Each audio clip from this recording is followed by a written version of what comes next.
Hi, I'm John McAuliffe, Chief Marketing Officer of VFM Leonardo, and welcome to VTV.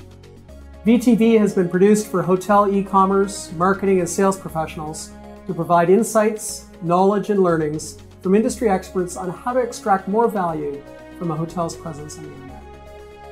Each week, I will interview an industry expert on a single topic. We have discovered many of these topics from industry people like yourself and encourage you to let us know if there is a topic you would like us to cover on future episodes of VTV. You can email us at vtv@vfmleonardo.com and make your suggestions anytime. Welcome to today's episode. Our topic today is The World Tweets, Should I? And I am joined by David Attardi. David is the Director of E-commerce for BF Saul & Company. He manages all e-commerce activity for BF Saul's 18 hotel properties. David, once again, thank you for joining us on VTV. Thank you. Thank you for having me. Today's topic is The World Tweets, Should I?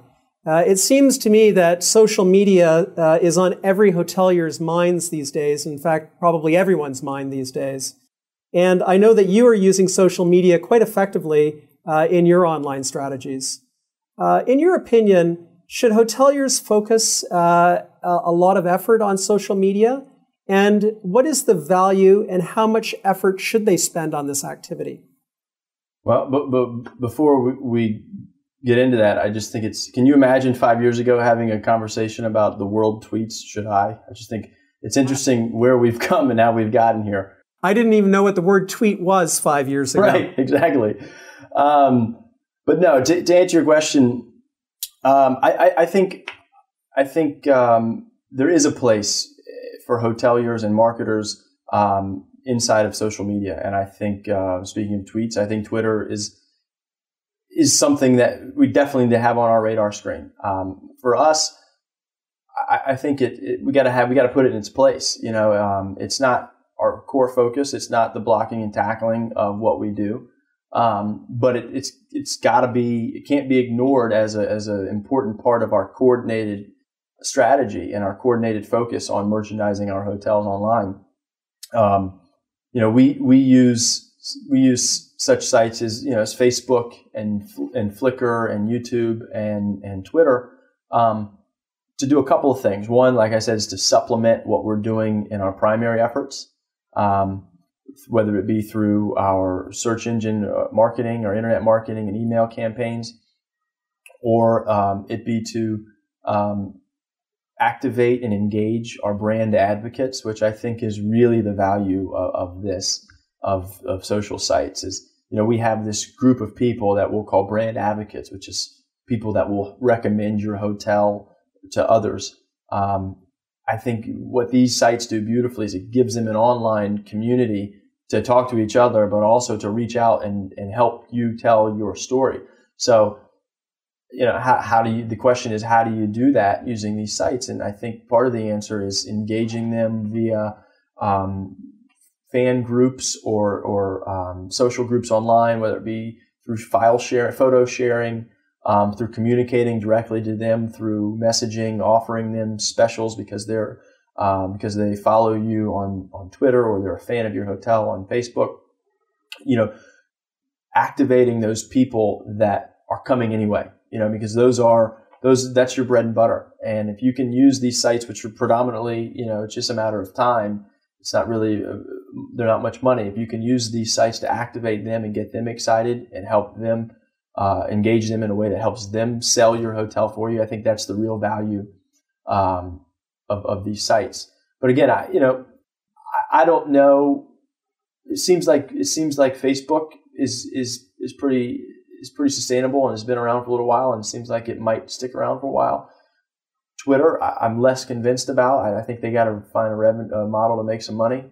But something, whether it's Twitter or something, will be here for a long time.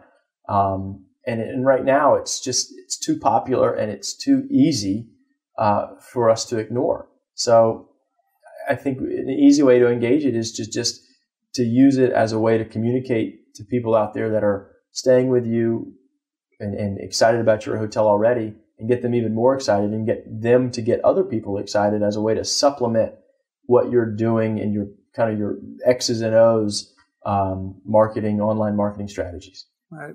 You used a term, blocking and tackling, and you discussed social media isn't one of the blocking and tackling activities that you would have. Can you help us understand what that term means, and what type of activities would you consider to be blocking and tackling activities?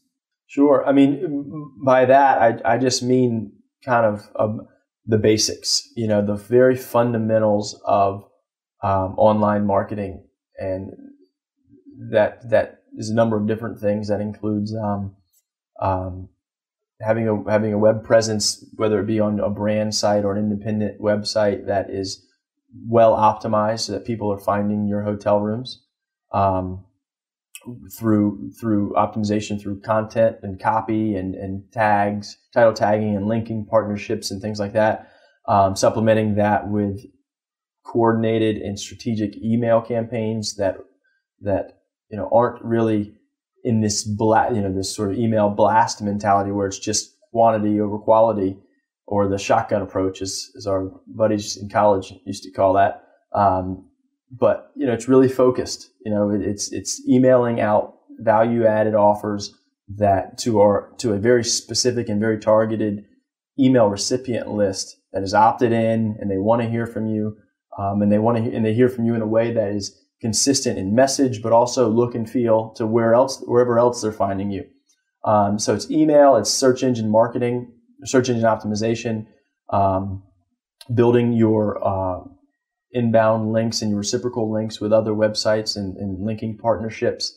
Those are the things that I mean when I say blocking and tackling. Those have been around for a little while. They've proven to be true, and just given people's online behavior with searches and search engines and people's reliance on email and things like that, I don't think they're going anywhere for quite a while. So, I wouldn't say, let's scrap all those efforts and focus on these social sites so much as I would say it's about maintaining your blocking and tackling and making sure that you're bulletproof in all of those channels, but supplementing it with social activity.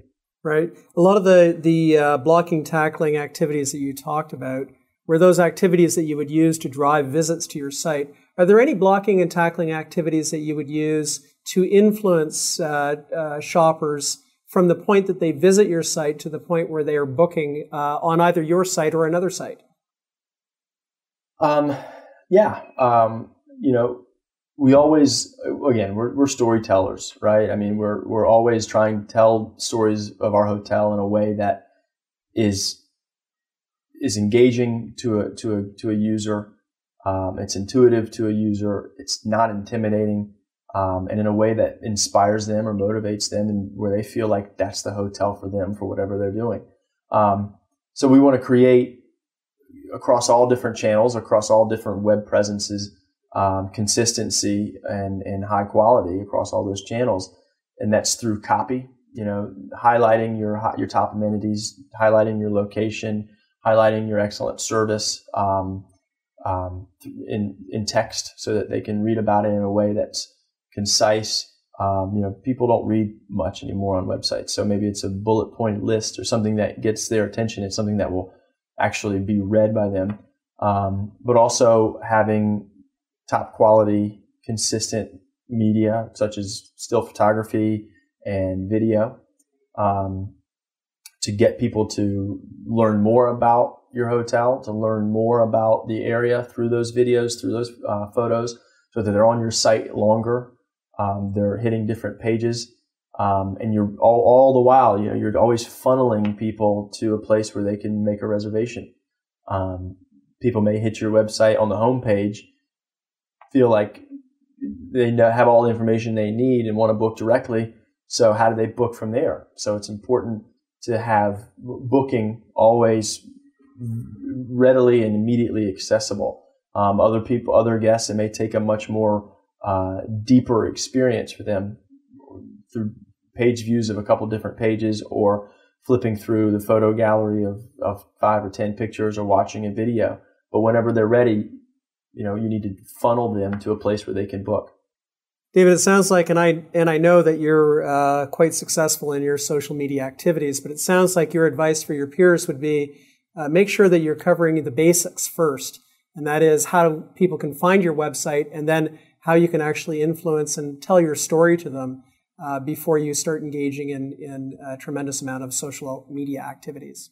Right, absolutely, and there is some blocking and tackling of on the social side too. I mean, I think there's some things that are really easy, kind of low-lying fruit for hoteliers to take advantage of on the social user-generated content side. Just things as simple as monitoring and engaging and responding to your online reviews, particularly on TripAdvisor. I think hotel or visitors or hotel guests, we know the statistics about how often they're visiting online review sites, and I think it's maybe over half of people seek online reviews, and then I think I read just over a third of people have actually changed travel plans based on a review. So that stuff is extremely important, and listening to that so that you can fix any operational issues, but also listening to that and responding to them, engaging users and the user base at large in dialogue is a part of the blocking and tackling of kind of the social site. And I think just this very short, simple example of that is very recently, this past week, we responded to a review on Yelp.com for one of our hotels, and we don't have a lot of traction on there. We have maybe 2 or 5 reviews for this particular hotel, and this was about a year ago, and I just saw it and just posted a quick response, and they were talking about a renovation that we were going through. And one of our hotels went through a major $9 million renovation, completely changed the hotel, and they were talking about their experience there because they were there right in the middle of it. And we posted a review that just said, thank you for your feedback. We appreciate your visit. You'd be happy to know that this hotel has completed its renovation. We posted some pictures on Yelp, and then sent it as a public message as well as a private message to that user. Within an hour, we had a post back from that same user saying, thank you for the follow-up. I'll be sure to give you a second look, where that person probably would have never stayed at our hotel again if we hadn't engaged them. So will that person ever stay at our hotel? Who knows? But now at least his impression of our hotel is much better. I think you can extrapolate that example and apply it to a much kind of more macro environment and see how those types of things have a huge effect. Right. That's a great story. Thank you, David, for joining us again on VTV. Sure. Thank you. To all the viewers out there, be sure to visit vtv.vfmleonardo.com and post your comments. Tune in next week for more from another industry expert.